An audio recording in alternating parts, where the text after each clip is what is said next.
మురళీ నాయక్ చిన్నవాడైన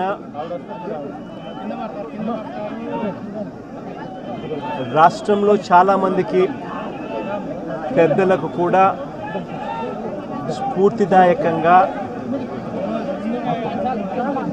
ఒక పెద్ద వ్యక్తిగా ఎదిగాడు తన చావుతో. భారతదేశం కోసం తాను పోరాడుతూ తన చావు వల్ల అనేక మంది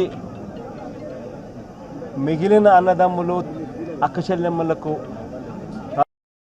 రక్షణిస్తూ తన ప్రాణాలు కోల్పోయాడు. అలాంటి మురళిని తేడమైతే వెనక్కి తాలేము, కానీ మురళి చేసిన త్యాగానికైతే మాత్రం ఆంధ్ర రాష్ట్రంలో ఉన్న ప్రతి ఒక్కరం కూడా మురళికి ఇప్పటికీ కూడా రుణపడే ఉంటాం. రాష్ట్ర ప్రభుత్వం మొట్టమొదటిసారిగా ఏ జవాన్ చనిపోయినా కూడా ఆ జవాన్లకు ఇటువంటి ఘటనలో ఏదైనా కానీ ప్రాణాలు కోల్పోతే, దేశం కోసం పోరాటం చేస్తూ ప్రాణాలు కోల్పోతే 50 లక్షల రూపాయలు ఇచ్చే సాంప్రదాయం మొదలుపెట్టింది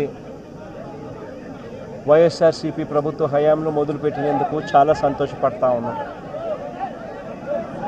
ఆ సాంప్రదాయాన్ని కొనసాగిస్తూ ఇప్పటి ప్రభుత్వం కూడా 50 లక్షల రూపాయలు మురళి కుటుంబానికి ఇవ్వడానికి ముందుకొచ్చినందుకు ఈ ప్రభుత్వానికి కూడా కృతజ్ఞతలే.